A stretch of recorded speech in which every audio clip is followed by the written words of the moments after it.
Hoje eu e você iremos conhecer 10 segredos de Demon Slayer bem interessantes, então fica aí, se acomoda e vamos conhecer alguns dos 10 segredinhos que nós temos no nosso queridíssimo amado Demon Slayer, ou Kimetsu no Yaiba, como você preferir chamar. Em décimo nós temos o par de brincos Hanafuda do Tanjiro. Tanjiro usa um par de brincos Hanafuda que ele herdou do seu pai, quando Muzan Kibutsuji, o vilão do anime que transformou Nezuko, irmã de Tanjiro, em um demônio, vê os brincos de Tanjiro, ele envia 2 de seus subordinados atrás do jovem caçador Jonis.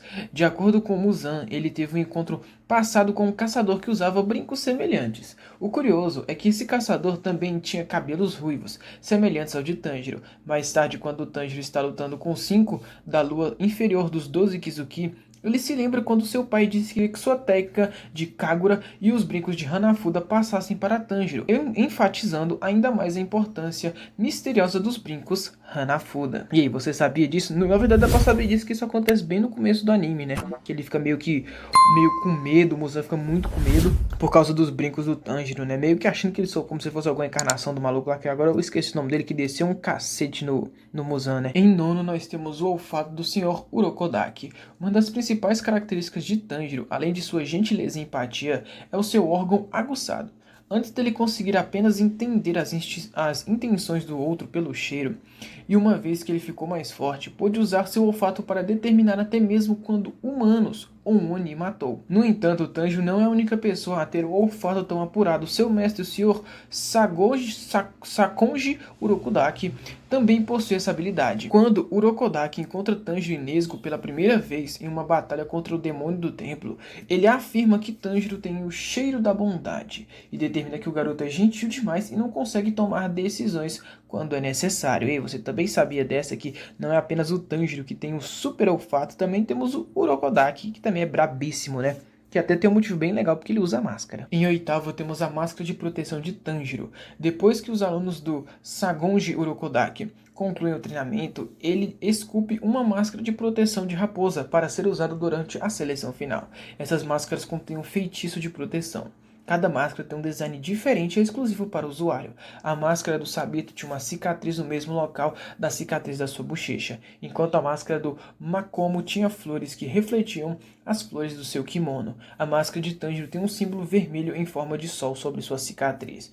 A cor e a forma deste símbolo também se assemelham ao design dos brincos Hanafuda do Tanjiro. Você sabia dessa? Eu realmente não fazia ideia dessa, que toda máscara tinha um significado, uma simbologia, e no caso da do Tanjiro, né, simboliza bem o personagem ali, tanto a marca que ele tem quanto outras características também, além de ter uma proteção extra para eles, né? Em sétimo, a marca na testa do Tanjiro. A marca na cabeça do Tanjiro é bem característica, presente desde o primeiro episódio. Enquanto os leitores do mangá sabem qual é a origem da marca, aqueles que assistem apenas ao anime terão que esperar por essa história. No entanto, a cicatriz de Tanjiro muda na primeira temporada. Durante a seleção final, Tanjiro é atacado pelo demônio responsável pela morte dos alunos anteriores de Urokodaki, incluindo Sabito e Makomo. Durante a luta, o Oni atinge Tanjiro, quebrando a máscara de proteção que cobre a cicatriz de Tanjiro. Quando a ferida de Tanjiro finalmente cicatriza, sua cicatriz na cabeça tem uma nova cor e formato. Em sexto, nós temos apenas Onis com potencial ilimitado podem se tornar um dos 12 Kizuki. O principal antagonista de Kimetsu no Yaiba, Muzan Kibutsuji, cria demônios usando seu sangue. Se um demônio mostra potencial suficiente, Muzan compartilha mais de seu sangue com esse demônio, lhe dando ainda mais poder. Os 12 mais fortes desses demônios compõem os 12 Kizuki. No entanto, se um Kizuki atinge seu limite, ele se torna inútil para o Muzan e tem seu título e número removido. Demônio Kyogai é um excelente exemplo. Quando ele é apresentado pela primeira vez, Kyogai está atrás de humanos conhecidos como os Maretti, pois o sangue deles vale cerca de 500 humanos normais para um demônio, pois ele quer recuperar sua posição como um dos 12 Kizuki. E ele era originalmente o 6 do Lua Inferior, mas atingiu seu limite e teve seu título de número tirado por Muzan. Essa eu acho bem curiosa, eu não fazia ideia de que essa era a motivação daquele cara, pra ser bem sincero. Pelo menos eu não me lembrava que a motivação dele era voltar a ser um Kizuki. Bem interessante. O Tanjiro é incrivelmente inteligente. Tanjiro não é apenas empático e gentil. como todos que conhecem. Ele também é incrivelmente inteligente, isso é evidente até mesmo dele se tornar um membro caçador de demônios. Em sua luta para proteger Nezuko e Gil, Tanjiro está em total desvantagem. No entanto, apesar do medo e da situação avassaladora diante dele, ele rapidamente cria um plano que quase funciona e consegue impressionar o Gil.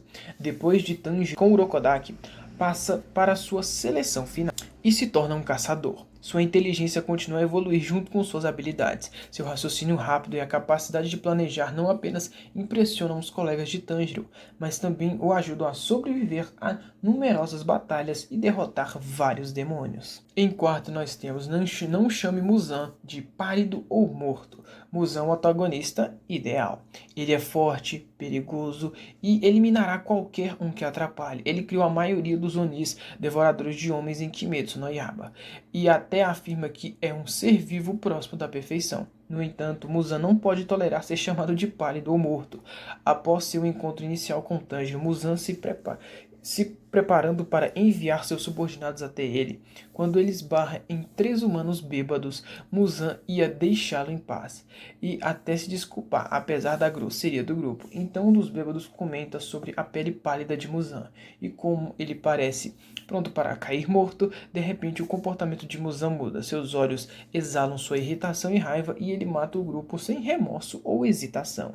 Então não ofenda o Muzan, senão ele vai ficar putinho com você e vai se revoltar. Em terceiro, nós temos a Nezuko, é diferente mesmo entre os demônios. Nezuko é tão adorável quanto única. Várias vezes ao longo da temporada, os personagens comentaram sobre como Nezuko é diferente de outros demônios.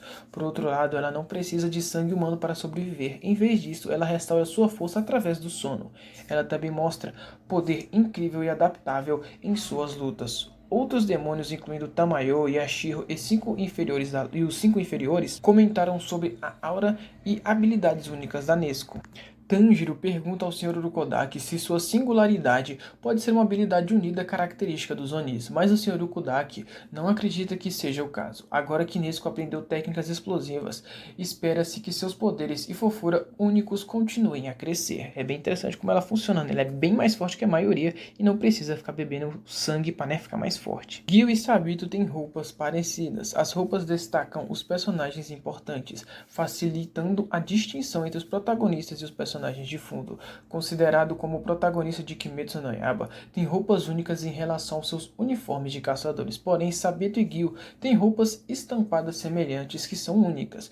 Os únicos outros personagens com roupas semelhantes foram Shinobu Kojo e a Kanao, porque Kanao está treinando com Shinobu. Quando Gil conhece Tanjiro pela primeira vez, o enquadramento se concentra nesse padrão de roupas. Quando Gil menciona que ele entende o desespero e a perda de Tanjiro está sentindo, o que, dado o destino de Sabito, pode sugerir uma conexão entre os dois. Os leitores do mangá já saberão a resposta para esse mistério, mas os espectadores do anime terão que esperar para ver. E por último, a conexão da família Kamado com o fogo. A família Kamado trabalha com o fogo, mas a conexão de Tanjiro e Nezuko com o elemento cresceu ao longo da primeira temporada. Quando o ferreiro Haganezuka entrega a espada de Tanjiro, ele chama Tanjiro de Filho do Brilho, por causa de seus cabelos ruivos e olhos vermelhos. Mais tarde, quando Tanjiro luta contra o demônio Lua Inferior, ele tem um flashback de seu pai, que compartilha a cor dos olhos, cicatriz e cor do cabelo de Tanjiro. Quando Tanjiro se lembra da dança Kagura do seu pai, ele percebe que seu pai lhe ensinou uma poderosa técnica de respiração. Quando Tanjiro usa isso, ele desincendeia a dança Hinokami Kagura, um movimento poderoso que transforma sua água em fogo. Da mesma forma, a arte demoníaca da Nezuko tem relação com o fogo, e seu sangue explosivo assume a forma de chamas cor-de-rosa quando ela usa. Bom, pessoal, então esse foi o vídeo que eu trazer para vocês 10 segredos que nós temos em Demon Slayer. Se você gostou, sabe o que fazer. A gente se vê na próxima. Falou e até mais.